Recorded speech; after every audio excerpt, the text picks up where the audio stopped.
Good morning, good afternoon, or maybe good evening, everyone, depending on where you are based in the world. So we're about to get started for this webinar, and I can see that we have a lot of people from many different countries joining us today. I can see, let me check, we have Singapore, we have Indonesia, we have New Zealand, I think, wow. And we also have Germany, we have France, well, quite a lot of people and countries. Welcome, everybody. Hi, everybody. So for those who were with us last time, welcome back. And for those who are connecting for the first time, well, welcome. I can say that you made the right choice, and I promise you won't be disappointed.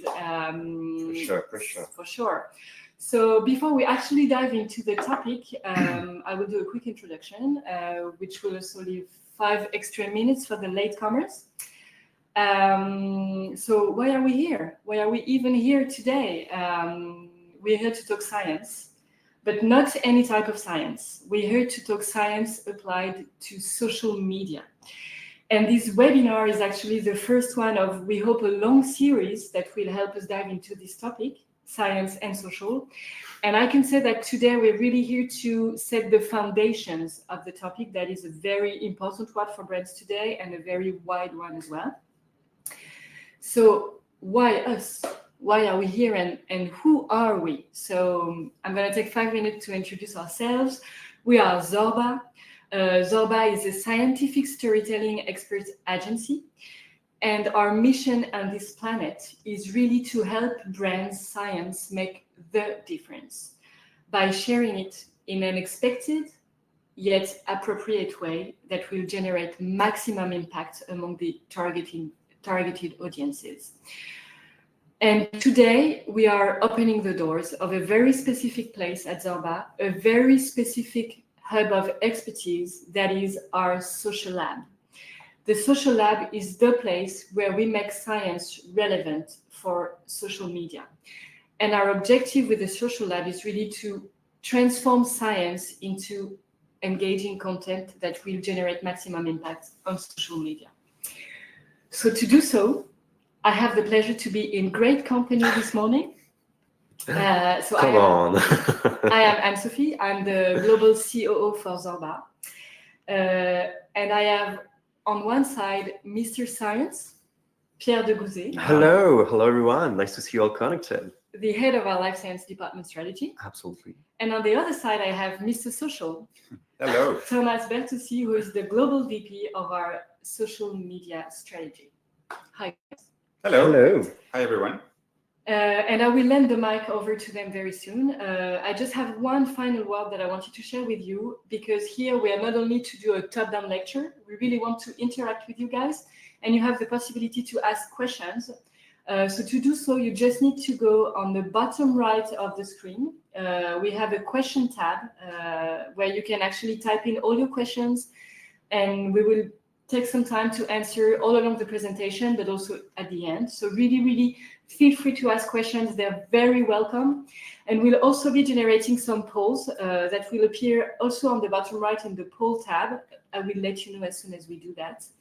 And that will be also the occasion for us to get to know you a little better and also adapt what we're talking about to make sure that we are meeting your expectations. I'm done.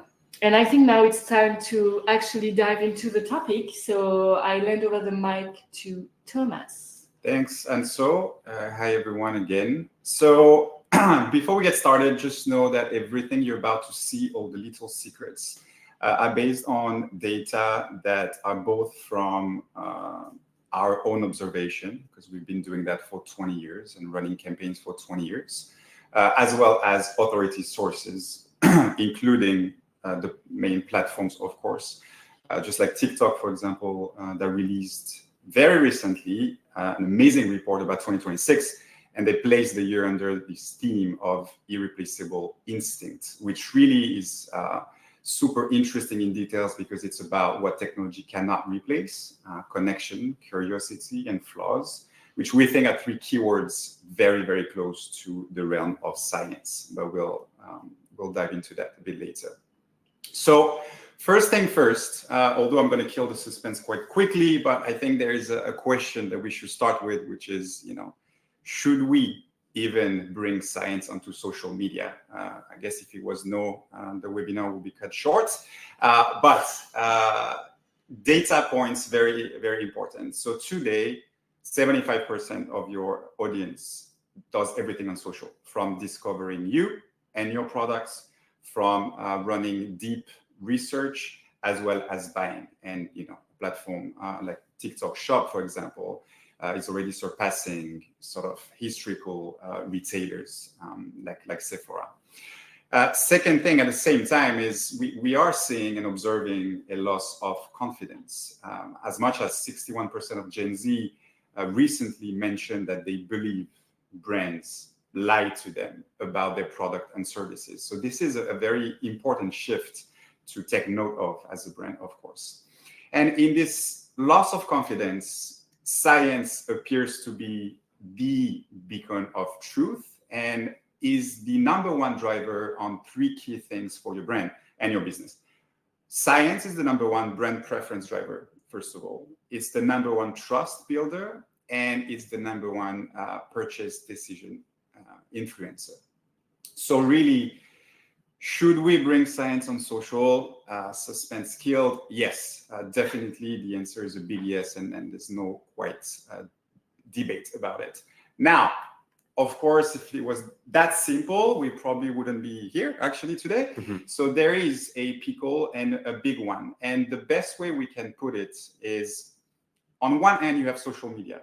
Social media, each platform has its own codes, of course, and culture, but overall, it tends to run on hype, on low commitment, hashtag we scroll doom, and highly entertaining content.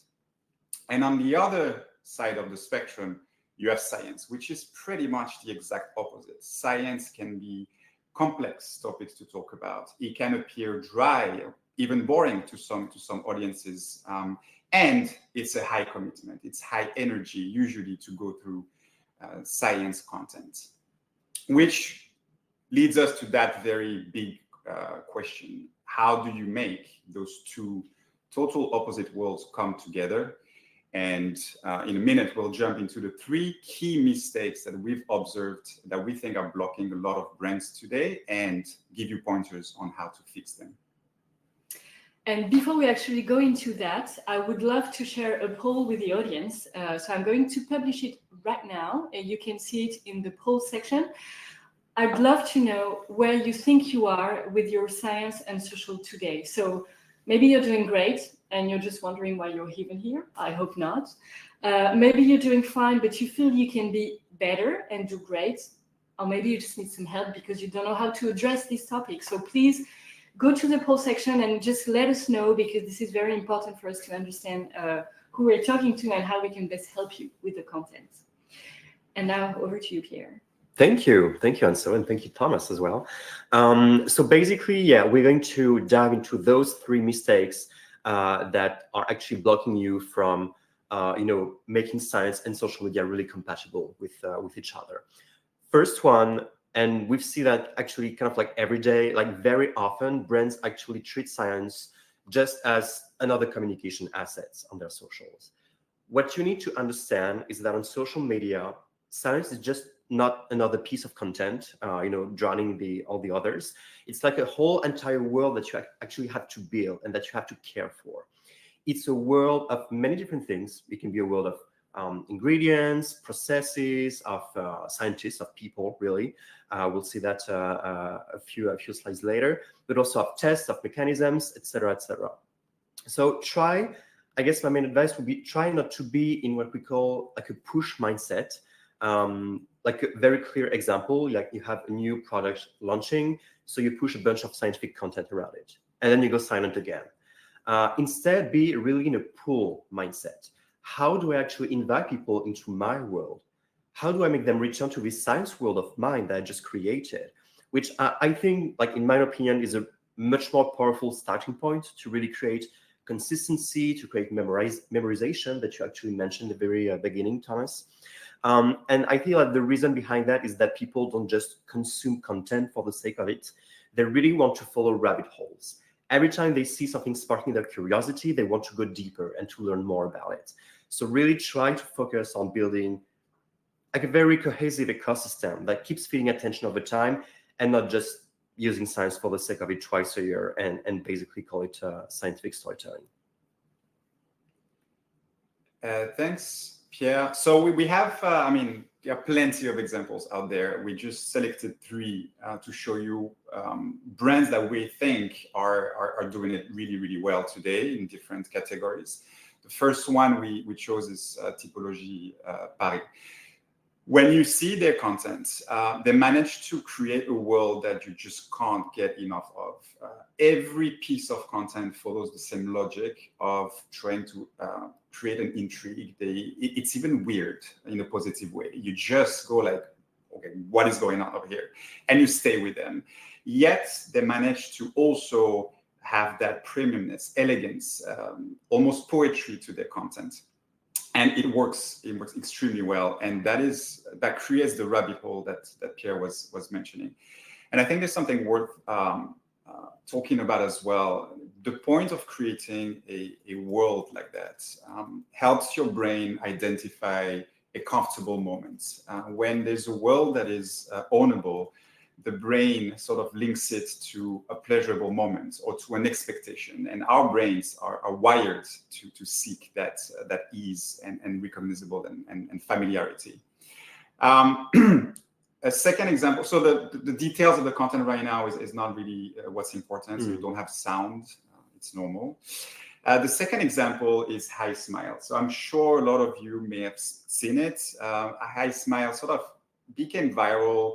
They introduced or owned at least that purple cancels yellow in oral care for whitening purposes.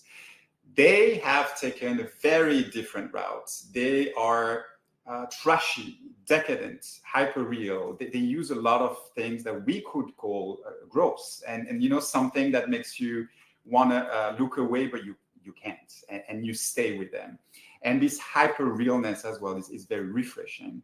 Because another thing I think worth mentioning, when you are on social, one of the mistakes is thinking that you compete with your direct competitors, and in a way you do, but you're actually competing with the user's feed. So you need to create that world that can live in between, a dog doing something cool and this kind of content. And so Hi Smile really cracked that very well. Maybe one thing I'd like to add here, Thomas, on what you're saying. Hi Smile is a very good example of the type of content that, I mean, let's assume this. We all have moments where we're sitting on the couch in the evening and just scrolling past content because, you know, this is what, you know, makes us relax after a long day at work. And we stay stuck to content that actually triggers our curiosity and, you know, makes us stay because we feel that the more we get, the more it's, you know, interesting. What Hi Smile is doing is basically crafting content that is exactly in that energy. And when Thomas is saying that you don't compete with your competitors, but you compete with the feed, this is exactly what's happening here. Hi Smile is generating what people will want to keep scrolling and looking at in these specific couch moments. And this is what you should be thinking about when you're crafting scientific content for your brand. You don't want it to make like looking like advertising or looking like, you know, top-down brand content. You really want it to look like everything else that is around on social media, so that people actually want to stay on it and want to keep that in their feed. So this is a very important point that Thomas was stating here that I just wanted to, you know, underline. Yes, thanks. And so, and I mean, it ties back also to what we mentioned earlier. Social media is highly entertaining, so you need to find a way to follow that vibe and logic too. Moving on to the last example, Pharm. I hope that I pronounced it well and right, actually. But this is the world of fragrance. So yet another category, and they decided to go into a world of craftsmanship, something artisan, something, you know, analog, yet arty, to talk about the science. But again, they create that very signature world that you just want to get lost in. Encourage you all to actually check them out. They're really cool. And when we look at the the data, the performance, because it's important. We can see already quite obviously that those brands are winning. So of course, it's not enough to just have a world. There are a lot of other things that needs to be done. But when you look at their 2026 average engagement on TikTok, those brands are killing it, at least Typology and Pharm.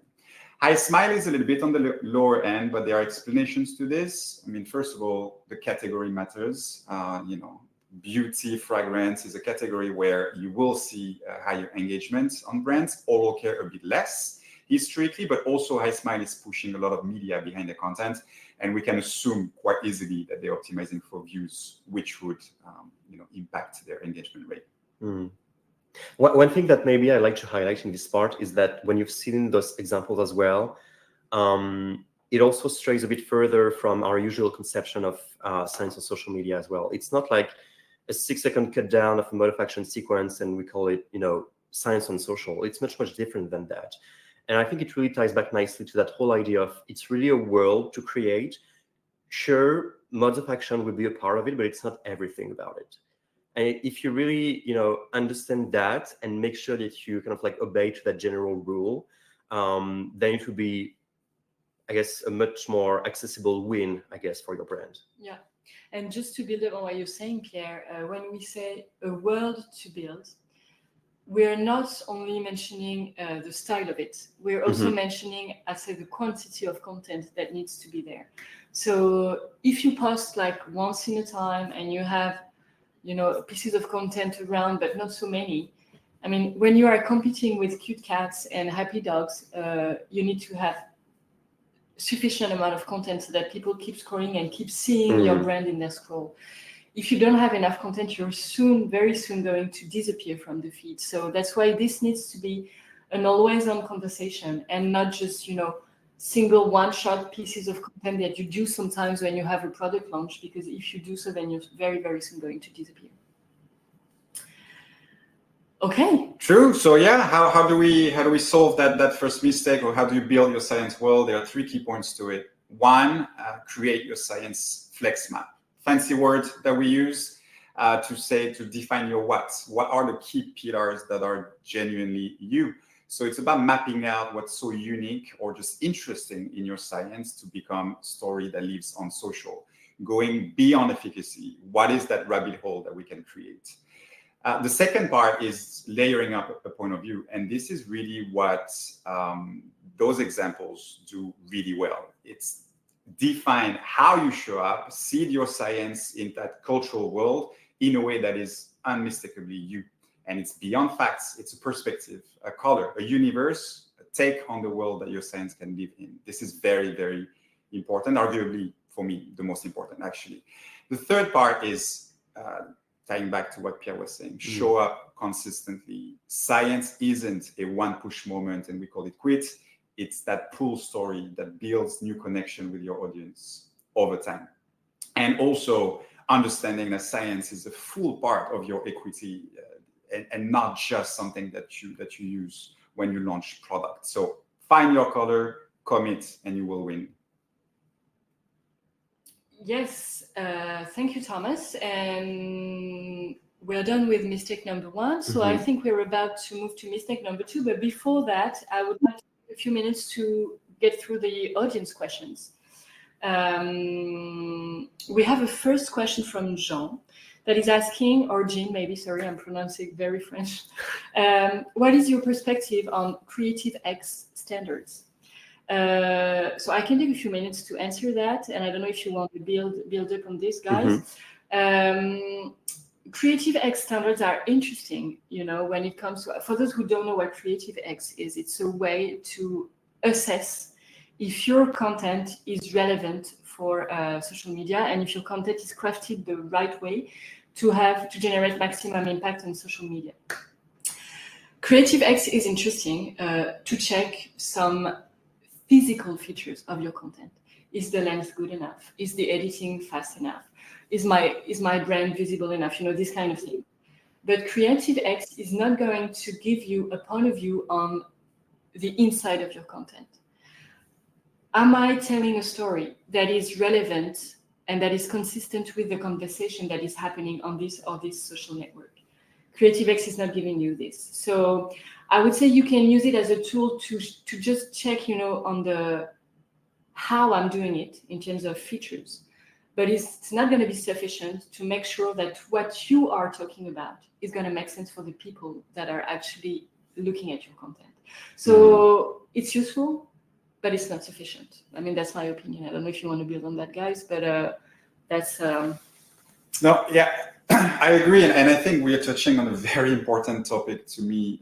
When it comes to social, we're bringing this... this mindset of wanting to be perfect before we do anything, which is absolutely understandable. But I think social is pretty much the other way around. What you need to do is start. Because I'm seeing questions about quantity, frequency. There's no one answer to that.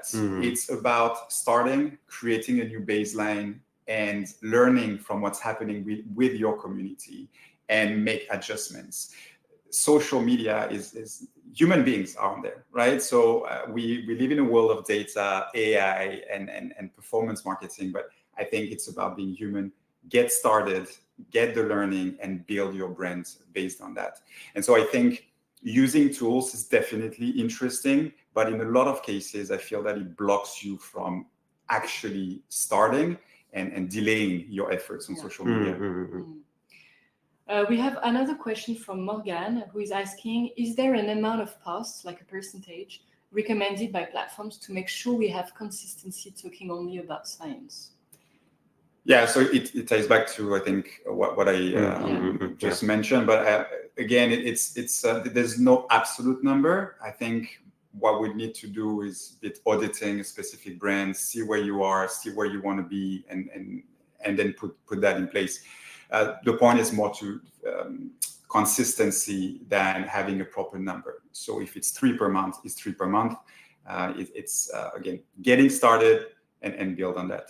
Yeah, that's my take, at least. Yeah, I agree. It's not a one size fits all, and it depends as well also on your brand DNA, your pillars as well, your science pillars. What are those? I think it's like a good balance of everything to make sure that you get the right amount that actually suits your needs, and make sure that you touch the right community instead of trying to mimic someone very successful, but since they're doing something else and they have different brands and different products, it might not work for you.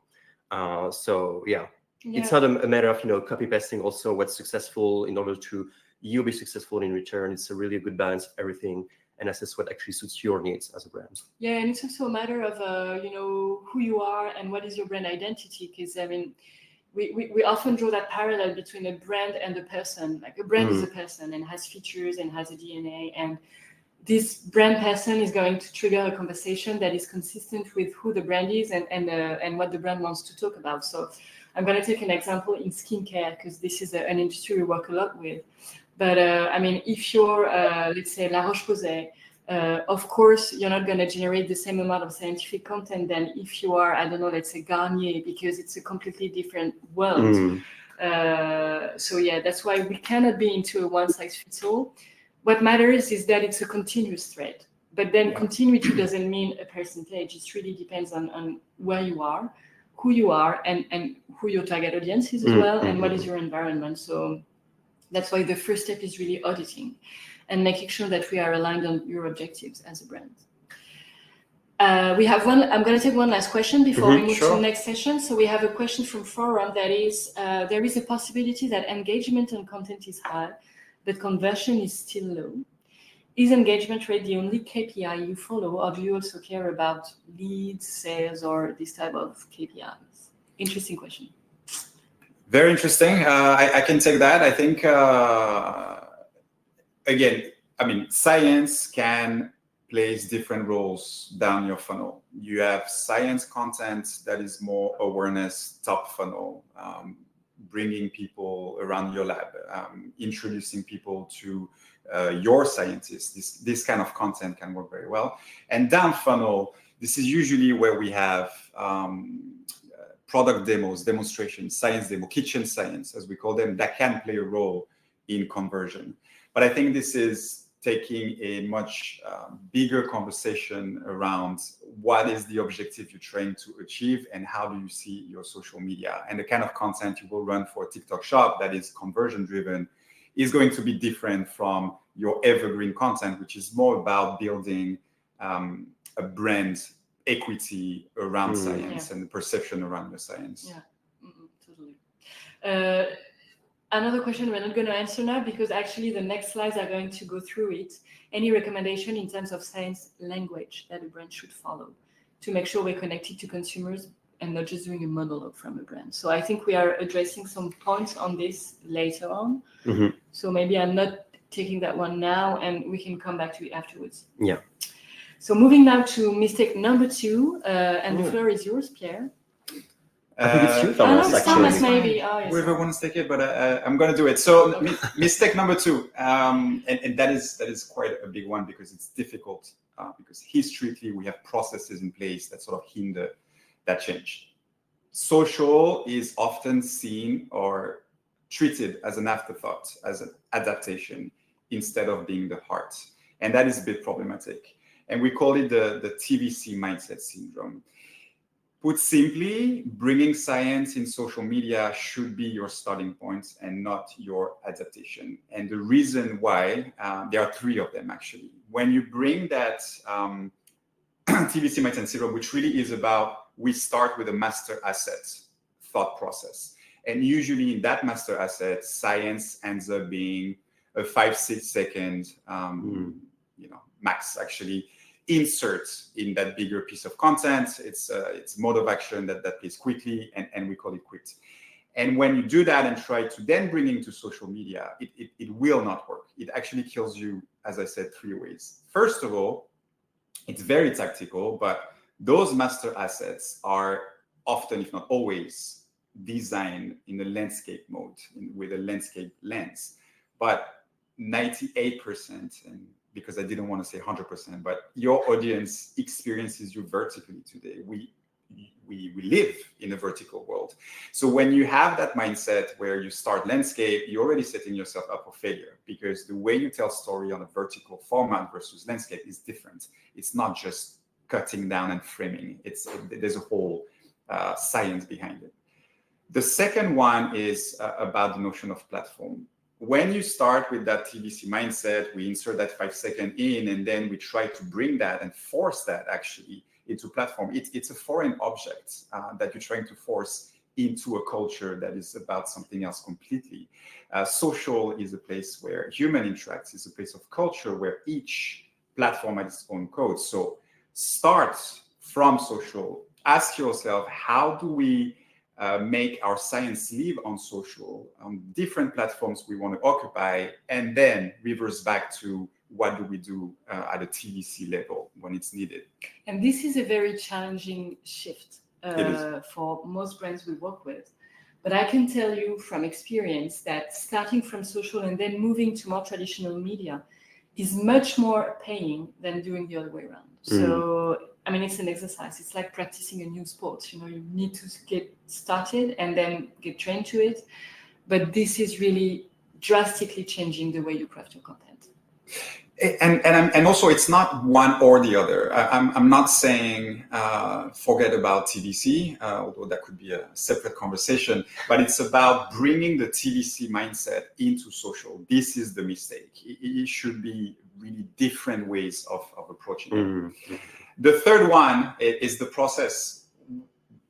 Historically, when we craft a TVC, it's expensive. It's your main investment. And so as a result, we are in a process that tends to be pixel perfect. This is where the size of the logo is going to matter. This is where the perfection of the skin, if we're in skincare, is going to matter.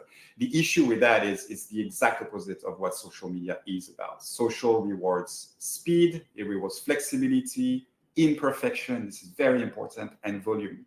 And so basically, we need to learn how to let go, and we need to restructure the framework and the process of bringing science onto social.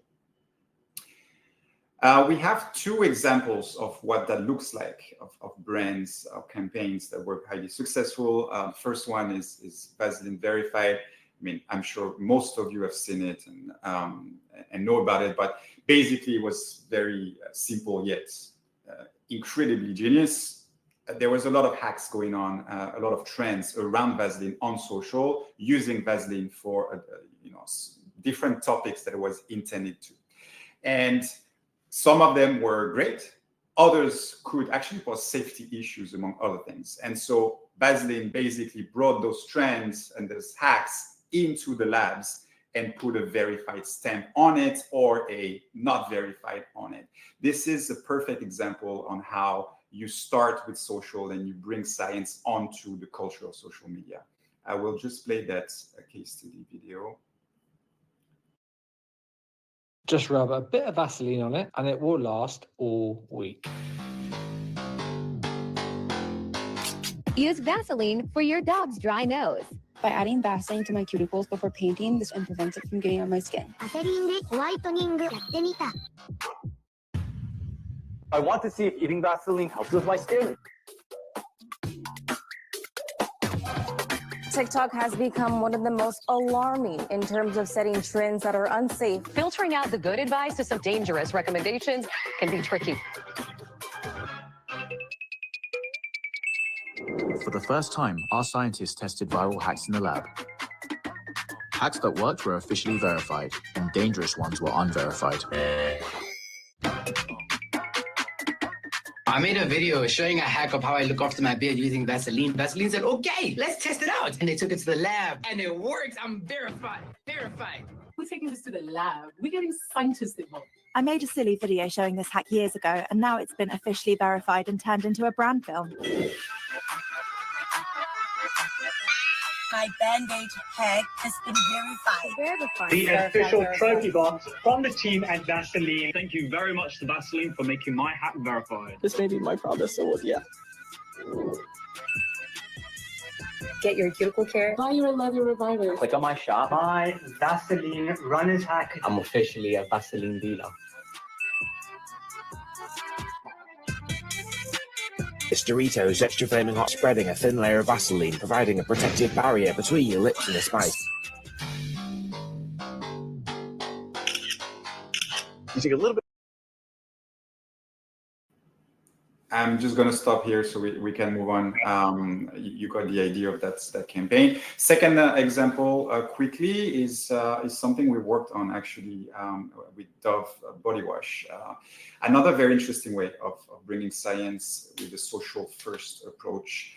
We started from a lab demonstration. 2 pieces of paper. One was treated with Dove, the other one with a competitor. 24 hours later, we'll see what's happening. Dove was still supple, and really great. The other one sort of broke on contact. And so the question for us was, how do we translate that into a social moment? And so what we did is we went ahead and explored the world of paper art on social and discovered it was a very rich, trend or topic on social. And what we did is gather up a few artists to live an experiment with us for one day. They didn't really know what was going to happen. We just brought them in, gave them the 2 paper, the one treated with Dove and the other one, and just told them to do their thing. And we captured that moment really, really raw to live on social. And so what it does, it transforms a lab demonstration, very scientific and interesting, but that couldn't really live on social as it is, into a social moment via surprising voices as well, who knew that origami artists could translate science. So that's another example. And again, and around that, we can still build the more classic yet useful and needed content with professional authority and derms, etc., etc. So that was the second example and the second mistake, and how to address that. So how to make social the starting point? Well, start with it. For any new campaign, think about how we can live on social first, especially the science part, of course, then adapt that thinking to TVC assets. So flip the brief, flip the card. Second, think platform and not necessarily campaign. This is another very important point. Science shouldn't show up necessarily the same way on all platforms. Instagram has become the new website where controlled aesthetics still wins, where TikTok is the backstage. It's the chaos, it's the mess, it's the radical realness that wins. And so how do you integrate science into those platforms need to be a bit different. And third, let go of pixel perfect. And this is a very hard thing to do. But branding on social, in my opinion, is much more about meaning than it is about perfection, color codes, photography guidelines. What makes your brand is what you mean to people. So be okay with imperfection. It's the number one human attribute. And in a world where everything becomes AI perfect, this is definitely something that we crave and need. Yes, and maybe to build up on what you're saying, Thomas, and referring to the question we had earlier on the Creative X tool. If social media is the place where you need to let go of pixel perfect, the features will matter less than the content. And that is why the most important thing, in our opinion, is that you actually craft a point of view, a style, like a spirits that are going to be very proprietary to your brand. And in this way, people are going to recognize you by the way you do things rather than by just how big your logo is or which color you're using as a font color. We don't mean you need to forget everything about branding. What we're meaning here is that your personality is going to matter more than your face in a way. And that is a very important thing to take into consideration when you think social media and when you craft content for social media. And this will also help you get more velocity, be also quicker in the way you do things, which is also very important when you need to do a lot of volume for platforms that are really greedy in terms of how much content they need. Yeah. All right, so maybe we can move to mistake number 3, and we'll take some time in the end to answer questions because I'm seeing more questions popping, which is great. Thank you guys, please keep doing. And we'll take 5 minutes at the end to go through most of them. But I'm just conscious of time, so I think we can move to the next one. And I mean, if we don't have time, we captured all the questions. Sure. So we'll follow up for sure. Absolutely. All right, my turn, I guess. Your turn. Mistake number 3, last but not least. So probably one of the biggest traps that we also see at the agency is reducing science to just product communication. And I think it ties back again to what we said also a bit earlier. Like, don't get me wrong, science absolutely plays a role in supporting a product launch, for example, or a franchise restage. But if that's all you do, you're kind of like limiting your own potential as a brand as well.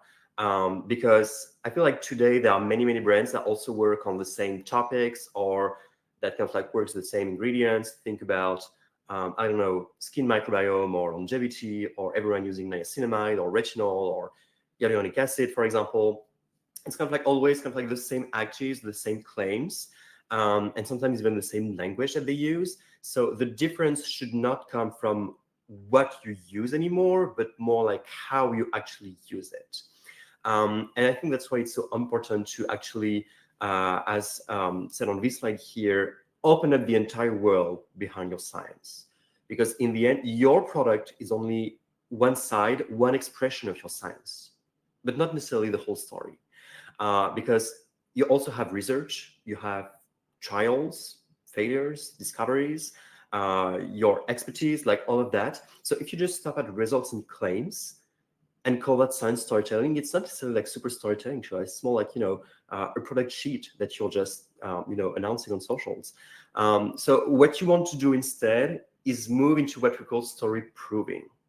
Because people don't just want to know that something works.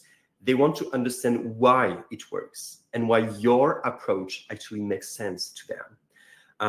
And again, I think it touched a bit that aspect of, down the rabbit hole. Okay, we see that specific aspect of your science, but then we want to know more and more about it. So really the opportunity is beyond the product. Open up your science world and really invite people into it. I think we have that nice quote as well on the slide.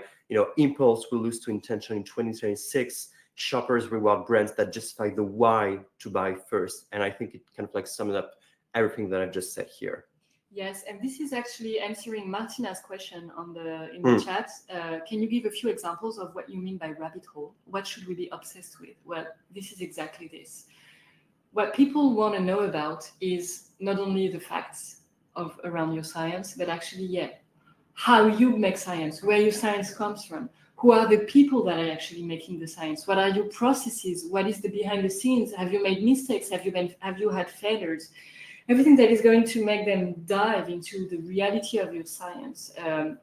And this means the people behind it, the places behind it, the processes. You have a lot of things that go far beyond the molecule or the mode of action of your product. Yeah. That's the rabbit. Yeah, it can be that, but ultimately what you need to keep in mind is to cater to different audiences, because some people will have very like niche interests. You can definitely build on that, but it can be one side, and then you can do, several topics or explore several, of them. I don't know, for example, some people will really like to know how you actually design, I don't know, your packaging, for example. Or some really want to know, okay, how does your scientist, work on an everyday basis? Like, what do they do into the labs? So it's kind of like that sort of like rabbit hole that you really need to kind of like dig in to answer those different like niche interests, and ultimately that we build a cohesive like behind the scenes of your science. So I believe we also have some examples to illustrate that specific mistake. The first one being tires. I personally love that example. I believe, Thomas, you like it very much as well, because we actually made it, and I think it pretty much checks all the boxes that we just talked about. In this example, you have real people, so really like real tire scientists that invite you into their labs. So already it creates that sense of connection, that sense of familiarity that also viewers are looking for on socials, because in the end, you also have a human face embodying your science. It's not just, okay, this is the product, this is the molecule that does this on a skin cross-section, and that's it. They really explain to you how and why their science are actually the best. And I think we can play the video to show that. And just one note, I think building characters and personas is the way to differentiate yourself. It's kind of giving a little bit a Netflix show where you introduce characters that you find time and time again, and their uniqueness, their personality becomes also a way for you to bond at a science level. So Bridgerton meets science, if you will. And that part is so unique to them, their personality, that no other brands can replicate. Well, talking about niacinamide, you can, right? So building and introducing those characters and making sure they take a stage is one way to win. And yes, I'll play this. Pulling off a jelly texture toner is nearly impossible. It took us 47 tries. You heard of science? Now that's hard. So, we started with a powerful fusion of plant extracts and derm actives. Kombucha filtrate, green kale and clay, 2% niacinamide, hyaluronic acid. Ugh, girl, why does it look like a swamp? Kenny, I'm not done yet. Let me cook.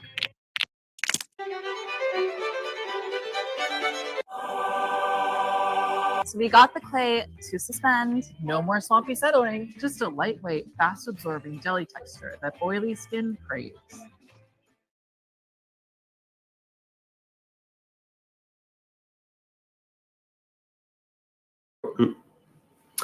And we have a second example, but maybe being conscious of time, we might just, show just some snippets of it.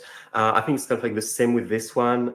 In this example done by La Roche-Posay, you actually go into the lab as well. You go into clinics, specifically derma clinics, and you really get into the nitty-gritty of clinical research. And I think it's a very powerful example on how to also valorize your clinical research as a brand, because in this specific case, you show and follow real patients suffering from skin issues, which is acne in this case. And I believe this was also in China, I believe.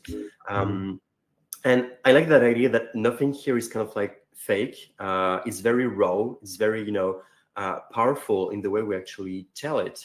And it also, I guess, opens up to that idea of, humanizing science that you just mentioned before, Thomas. You kind of like open the science or like R&D black box that usually people not necessarily understand by doing it in a specific way. Yes, and what is interesting as well is in this example, if we refer back to the rabbit hole thing we were talking about, this content actually follows a clinical study from day one till the end. And a clinical study actually lasts very long. So this was also the opportunity to create regular content, you know, step by step, following the patient's intimacy and also the results monitoring. That was creating sort of rendezvous with the brand, which is really, really helpful to actually make science a thread that is going to be, you know, always on and open the world of a long-term behind the scene and not just one-shot content. Okay, so if we summarize, maybe in several, answers. So how do you actually make this scientific world, visible beyond the product? So 3 concrete ways to actually do it. The first one is, so we've said it already, but show the human side of science. Science might be abstract to a lot of people, but it's still made by and for people. So you have researchers who made your acne disappear. You have farmers who also grow your ingredients. There are a lot of different characters. You use that word that I like, Thomas, earlier, characters that your audience can actually connect with and also trust in. Second point is also to show what usually stays hidden. So again, the labs, the processes, the machines, all the formulation journey that you have, really try to take your audience behind the scenes. And I can almost guarantee you that people are really obsessed with how are things actually made. And we also made your science like extra tangible for them. So it's always, a nice plus, a nice extra to have. And third point, always also try to involve your audience in the story. Let your community actually interact with you. They have questions that they ask you. They leave comments in the comment section. They also, sometimes interact you with stories and everything. So it's already kind of like a content roadmap that they're offering to you. So instead of hard pushing science to them, you can also try to listen and also start building a sort of like co-creation process with them.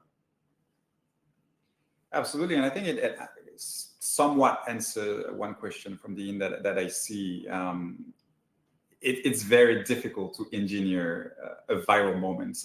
I personally believe, from what I observed in the last 15 years, that you cannot really, because something that goes viral is a human decision. It's the audience that will make it go viral. And so Vaseline did it very well because it was an existing trends that they amplified, as you said, very rightfully.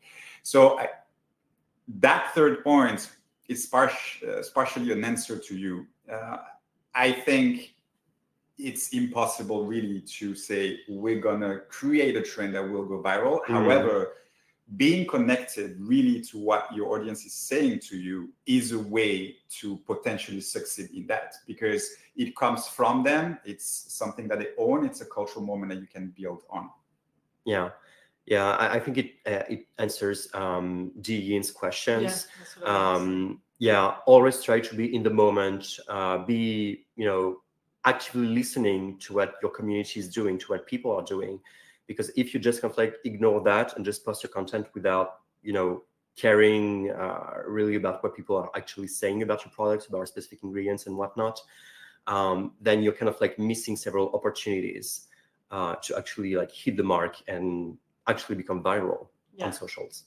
And we have 2 other questions that I think are in the same conversation. So another question from Dean, who was asking, what platform would you recommend brands to monitor and look at, in order to keep connected with trends and, the reality of conversations on social when it comes to science? I mean, besides TikTok, what should brands look at in the coming months and years? Reddit, for sure. Reddit is probably the most truthful place of conversations. And so a lot of search, a lot of interactions human to human where trust is really there. And definitely Reddit, to me, is the gold mine for you to anticipate trends, understand what people are searching for or talking about at any point of time. That would be my number one, besides, of course, TikTok, classical Insta, ones. and the big ones. And we also have a question from Shivali, who is asking, we've seen scientific demos, Mythbusters, ingredient science, ASMR, product based on clinical evidence, blah, blah. What else do you think could trend in coming time in terms of scientific content? Do you have a POV? I have a very good example that we couldn't show today, but Olaplex did it really, really well. I invite you all to go to their Instagram, and they released their new product, and they created a whole rabbit hole around that, building on character, building on behind the lab. And to me, and we're repeating ourselves a little bit, but I think building characters, the human part of your science is what should be built much more in the future. And after that, I think it's not because it's been done that it should be stopped. To me, scientific demos, Mythbusters, ingredient science still has its own place. I think it's about how you own that for your brand and not just stay generic to it. Yeah, it's more the how you do it rather than the what you do. Because once again, if we do that parallel brand being a person, what matters to people is your personality. So this is what you really should invest on. And I would say no matter what you talk about, as long as you do it your way, your style, with a lot of authenticity, you're going to create something that is going to make sense for your audience. Mm. Okay, so I think we have a few slides to conclude because we are on time. Just before we go into that, in case some of you guys want to leave, we've shared in the chat some links. If you guys want to keep the conversation going with us, you can book directly some meetings with people from Zorba so that we can keep discussing about your science and social needs. So please feel free to do it. This is free. And the second thing, I'm just going to also share one more poll. As I was saying as an introduction, we're going to keep talking about science and social in coming webinars. And I would love to know what you guys would like to hear about first. So I'm going to share 3 different topics. And I mean, just please let us know what makes more sense to you so that we can adapt the content of the next webinars. Absolutely. And meanwhile, quick conclusion. So if you need to take away 3 things today, this is pretty much the playbook, high level, of course, for winning science story proving strategy. Number 1, create a science world your audience will want to get lost in. Okay, science and social is a universe. We'll keep repeating it. It's not a push. So build a distinct world with a clear point of view and show up consistently. Number 2, leave your TVC mindset in the past where it belongs. Okay, it's a bit harsh the way it's written, but it is very important. Social is vertical, it's imperfect, platform native and community driven. So start from social and build everything from there. And number 3, and I think we've said that many times by now, but embrace really and lean into the human side of your science, your lab, the process, the people, the mistakes. We should be seeing much more mistakes. Audiences are eating that. And this is your content goldmine. So as we said earlier, we're moving from impulse to intention. And so your science made human is really the story your audience is looking for and going to respond to. And here we are. So, I mean, I guess as you all got it, your science is your unfair advantage because your science is obviously better than the neighbor's science because it's yours and it's unique. So the question is, are you using it or do you need help to use it? Because, I mean, that's what we're here for, obviously. Of course. Well, thank you, everyone. Thanks for your questions. Thanks for interacting with us. That was a great session today. If you haven't done it yet, please vote in the poll so that we know which topic you would like to cover next. We already got some answers thanks to people who shared them. You also have a link to book meetings with us if you want. We'd be more than happy to keep the conversation going with you. And if you missed the beginning or the end, there is another session running on Thursday. It's going to be end of afternoon French time, so it's going to be more relevant for people located in Americas. But of course, if you want to join, you're more than welcome. And I mean, that's it. Thanks, Pierre. Thanks, Thomas. Thank you. Well, thank you both. Thank you, everyone. And well, let's keep connected.